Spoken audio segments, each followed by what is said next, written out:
This is Optimal Living Daily, episode 114, Getting Out of a Bad Place by Derek Sivers of Sivers.org. Get ready to maximize your potential with Optimal Living Daily, the podcast that brings you the best in personal development and productivity every day of the week. Your optimal life awaits. Now here's your host, Justin Malik.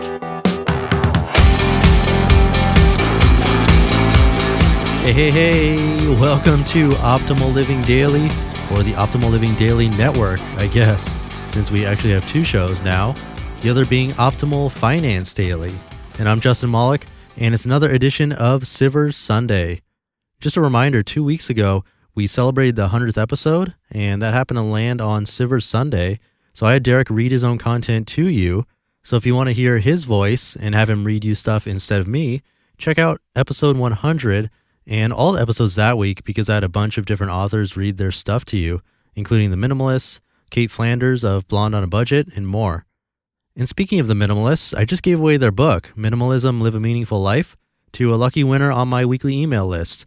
And you can have a chance to win next if you're part of the OLD family. It's totally free to join. Just text the word optimal to the number 44222 to get in. And that's optimal to the number 44222. Or you can visit oldpodcast.com and join there. You'll not only have a chance to win books, but also get a free automated Excel spreadsheet, a video tutorial I made, and more. And that's all at oldpodcast.com. And that's it. Let's start Sivers Sunday and start optimizing your life. Getting Out of a Bad Place by Derek Sivers of Sivers.org. This was actually a private email to a good friend, but he loved it and forwarded it to some people, and they all suggested I should post it on my site. A few months ago, I was in a really bad place, really upset all the time about the whole situation.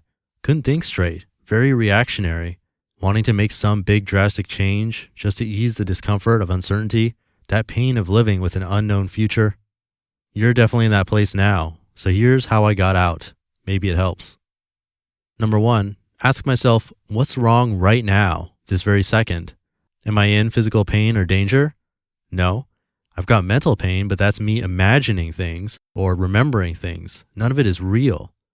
If I put aside the mental torture I'm giving myself, the only thing that's real is this physical moment. Is it so bad? No. Look around. Nice day, nice place, nice food, nice people, nice work. Of course, the mental anguish is still there, but it's a nice reminder that it's all in my head. Number 2, observe now, act later. When I'm feeling so cloudy, my decisions and actions will be cloudy too. So I wait a few days before acting on anything. Just watch the emotions pass by like a thunderstorm, and the longer I wait, the smarter I get. Number 3, raise standards. Say no to anything less than great. Every person that doesn't rejuvenate me and make me feel better, say no. Blacklist them. Banned. Not allowed in, not even for a minute. No explanation needed. No compromise. No favors. Done. Gone. More fountains, less drains. Everything I'm doing that isn't good for me, everything I'm eating or drinking that isn't making me more healthy, stop. Say no. This even means saying no to half-assed conversations that are not wholehearted and unconflicted. People that are, quote, fine, and I, quote, kill time with, but don't actually love and actively enjoy? Nope, not good enough. Doing this gave me a huge feeling of self-worth, setting the bar really high for something to take my time. It means more empty time, but that leaves room for possibility. Empty time has the potential to be filled with nourishing and awesome new actions and people, whereas filling it with half-assed things and people kills all that potential and possibility. Number 4, focus on my goal/mission/path.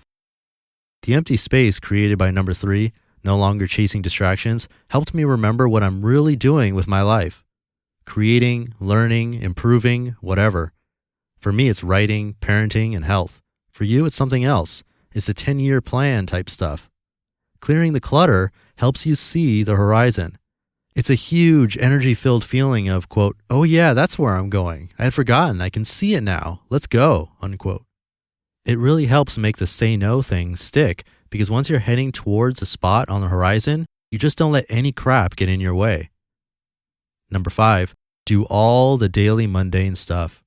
This sounds silly, simple, and shallow, but it's surprisingly effective. When I'm upset, I don't feel like doing anything but wallowing in it. But despite feeling that way, I brush, floss, go to the gym, make healthy meals, take the kid out to play, do the dishes, clean the house, pick up clutter, vacuum, pay my bills, answer my emails, take my vitamins, do the laundry, play with the kids some more, brush and floss again, turn off the computer early, turn off the phone, and get to bed early. It's so mundane, but it really helps to feel on top of things. Things in life well sorted so I don't need to worry about them. And when I ask what's wrong right now, it really helps me say nothing when I look around and see this clean house, paid bills, happy child, and have a good night's sleep. It's really peaceful to go through the motions even though I don't really feel like it. It's more time to think and process. It's a great reminder that I have to eat even if I'm not feeling hungry. I have to clean the house even if my mind is a mess. I have to sleep no matter what. Like number 1 above, it separates the mental anguish from the physical reality. Keeps me focused on what's real versus what I'm just imagining. There's more to it than that. Lots of diary time, friends, reading healthy new thoughts/philosophies, etc. But those are the big 5. I hope it helps. You just listened to the post titled Getting Out of a Bad Place by Derek Sivers of Sivers.org. I thought that was a really good letter, and it actually reminds me of the letter that my friend wrote and I read on this show. It's on dealing with the loss of a loved one. So if you're into having letters read to you or you're dealing with a loss, you can check out episode 99. And if you haven't noticed, I don't have any ads. I haven't had an official sponsor since launching this show almost 4 months ago. Just been doing it all on your support. So if you want to help out to keep this show alive, you can contribute any amount you like at oldpodcast.com. And like I mentioned earlier, you can also join my weekly newsletter there to get a bunch of free stuff from me. That's all at oldpodcast.com. And I'm really excited about tomorrow because it is Minimalist Monday, but I have a brand new minimalist author to join Optimal Living Daily. And honestly, I think it's long overdue. I should have reached out to him earlier, but he was quick to say yes, and I'm super happy about it. So stay tuned to hear that tomorrow, where your optimal life awaits. Hey, this is Dan from the Optimal Finance Daily podcast, which is a lot like this show, except more focused on personal finance. Justin handpicks the best posts he can find from blogs and authors like Ramit Sethi, Mr. Money Mustache, and more, and I read them to you 5 days a week. So if you enjoy this podcast, come on over and subscribe to Optimal Finance Daily too. And together, we'll optimize your financial life. You've been listening to Optimal Living Daily. Be sure to hit the subscribe button to stay up to date on each new episode and head to oldpodcast.com. That's oldpodcast.com for a free gift as well as more actionable tips and resources to help you maximize your potential. Thanks for joining us, and remember, your optimal life awaits.